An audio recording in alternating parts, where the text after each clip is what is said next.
Está escrito no livro de Amós, capítulo 8, versículo 11, o seguinte: Eis que vem dias, diz o Senhor Deus, em que enviarei fome sobre a terra, não fome de pão, nem sede de água, mas de ouvir as palavras do Senhor. Meu irmão, minha irmã, imagine você caminhar por uma terra muito seca, onde o solo rachado clama por uma única gota de chuva. O calor é sufocante, a garganta queima e o corpo enfraquece a cada passo. Todos nós conseguimos conceber o horror de uma grande seca física, a escassez de alimento que debilita as forças e a falta de água que extingue a vida. No entanto, o profeta Amós, um homem do campo acostumado com as realidades duras da terra, foi enviado por Deus para anunciar uma calamidade infinitamente mais profunda. Uma crise que não afeta o estômago, mas que atinge diretamente o âmago da alma humana. Amós fala de uma fome e de uma sede que nenhuma colheita abundante ou manancial natural poderia saciar. Ou seja, a fome de ouvir a palavra do Senhor. Para compreendermos a profundidade teológica desse cenário, nós precisamos mergulhar no contexto de Israel na época de Amós. A nação vivia um período de extraordinária prosperidade econômica, expansão territorial e também de estabilidade política. Olhando por fora, pela parte estética, parecia que a bênção de Deus repousava sobre o povo de Israel. Os altares estavam cheios de sacrifícios, as festas religiosas eram celebradas com muita pompa e os mercados fervilhavam. Contudo, por trás dessa fachada de sucesso, o coração da sociedade estava estragado, apodrecido. Havia uma desconexão completa entre o culto religioso e a justiça social. Os ricos oprimiam os necessitados, os tribunais eram corrompidos e a adoração a Deus havia se tornado um mero formalismo estético, desprovido de qualquer sinceridade ou transformação interior. Parece muito com os nossos dias, não é mesmo? O povo não queria Deus, queria apenas as vantagens que pensava extrair dele através de rituais vazios. E é exatamente nesse ambiente de autoconfiança e soberba que a profecia de Amós ecoa como um trovão em céu azul. A teologia por trás desse versículo nos revela uma verdade impressionante sobre o caráter de Deus. Ou seja, a sua palavra não é apenas um conjunto de ensinamentos morais, mas, sobretudo, é o próprio fôlego que sustenta a existência espiritual da humanidade. Quando Deus fala, a vida se organiza, a esperança brota e a direção se torna clara. Portanto, o maior juízo que Deus pode enviar sobre um povo não é a guerra, não é a peste, não é a falência econômica. O juízo mais severo é exatamente o seu silêncio. Retirar a sua palavra significa retirar a sua orientação, a sua revelação e a sua proximidade manifesta. Quando o texto bíblico aqui diz que Deus enviará essa fome, a palavra usada no texto original aponta para um ato deliberado de julgamento divino. Não se trata de um esquecimento por parte do Criador. Não, absolutamente.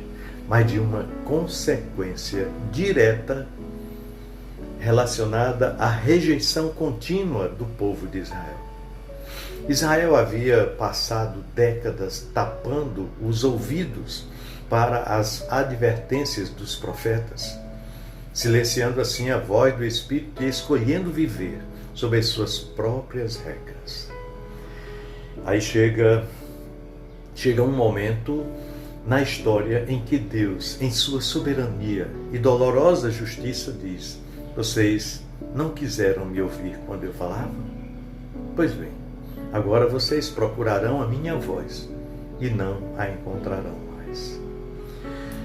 Esse silêncio divino gera um tipo de desespero que a riqueza material é absolutamente incapaz de anestesiar. Nos versículos seguintes, se continuarmos lendo o capítulo 8, o profeta descreve pessoas cambaleando de um mar a outro, correndo por todos os lados, buscando a palavra e fracassando na busca. Essa imagem de andar sem rumo, sem direção, devagar, vagando sem um norte, ilustra com perfeição a desorientação de uma vida e de uma sociedade que perderam a sua bússola espiritual. Sem a revelação de Deus, o ser humano perde a noção de quem é, de onde veio e para onde está indo. Os valores se invertem, o que é certo passa a ser visto como errado e a verdade é substituída por ilusões passageiras. Politicamente e culturalmente, aquele povo achava que estava do topo, mas espiritualmente caminhavam como cadáveres famintos. O silêncio de Deus é o recolhimento da sua graça comunicativa, deixando assim o homem entregue aos seus próprios caminhos vazios, o que é o prelúdio da ruína total. Trazer essa verdade para os nossos dias, para a nossa realidade, nos obriga a fazer um autoexame muito profundo e urgente. Nós vivemos em uma época de superabundância de informação, não é mesmo? Temos Bíblias em prateleiras, em aplicativos de celular, sermões disponíveis a um clique e canções religiosas ecoando em todos os cantos. Nunca se falou tanto sobre espiritualidade e nunca se teve tanto acesso ao texto sagrado. Mas a pergunta que nesta reflexão gostaríamos de fazer nos impõe. A pergunta é: será que em meio a tanto barulho não estamos vivenciando a mesma fome profetizada por Amós? A fome de ouvir a palavra não significa necessariamente a falta do livro físico. Não. É a ausência da mensagem viva, pura e transformadora de Deus ardendo no coração humano. Nós corremos o risco terrível de nos acostumarmos com um evangelho puramente estético, que serve apenas para acalmar a nossa consciência ou para validar o nosso estilo de vida, mas que não nos confronta, não nos santifica e não nos move à justiça. Muitas vezes nós somos propensos a transformar a busca por Deus em uma busca por experiências emocionais rápidas ou por respostas que apenas massageiam o nosso ego, ignorando assim a voz que nos chama ao arrependimento e à comunhão real. A profundidade teológica deste texto bíblico também brilha quando nós olhamos para ele através da lente de toda a história da salvação, culminando em Jesus Cristo. Houve um período na história de Israel, após o profeta Malaquias, em que o silêncio profético durou cerca de 400 anos. Pois é, 4 séculos sem que uma nova palavra inspirada fosse dita ao povo. A fome era real, o deserto espiritual era vasto, mas esse silêncio doloroso só foi quebrado quando aquele que é a própria palavra se fez carne e habitou entre nós. Jesus é o Verbo divino, a resposta definitiva para a fome da humanidade. Ele mesmo declarou que o homem não viveria apenas de pão, mas de toda palavra que sai da boca do Senhor.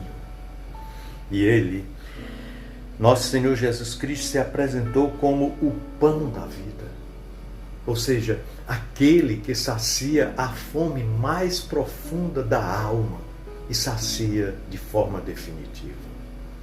Quando nós rejeitamos a centralidade da palavra de Deus em nossas vidas, estamos, na verdade, rejeitando o próprio Cristo e nos condenando a uma busca frenética por satisfação em cisternas rotas, cisternas rachadas que não retêm a água da vida. Portanto, meu querido irmão, minha amada irmã, que este momento devocional não seja apenas mais um rito em nossa rotina, mas que seja um divisor de águas. Que possamos clamar a Deus por um coração que não seja indiferente à sua voz. O justo, ou melhor, o juízo do silêncio começa sutilmente. Quando começamos a ouvir a verdade e não a praticamos. É quando nós lemos as Escrituras com pressa apenas para cumprir uma tarefa, cumprir tabela, ou quando nós preferimos os discursos humanos inflamados, em vez da simplicidade cortante do assim diz o Senhor. Que haja em nós um temor santo, um reconhecimento de que nós dependemos desesperadamente de cada palavra que procede da boca de Deus para respirar, para tomar decisões, para amar o próximo e para permanecer de pé. Que a nossa busca não seja motivada pelo desespero de quem perdeu o rumo, mas pelo amor de quem encontrou a fonte e deseja beber dela todos os dias.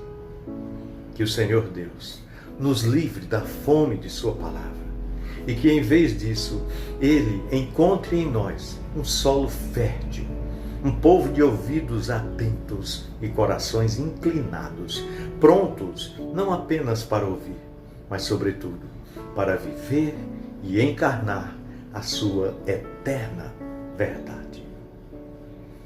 Pensemos nisso. No amor de Cristo.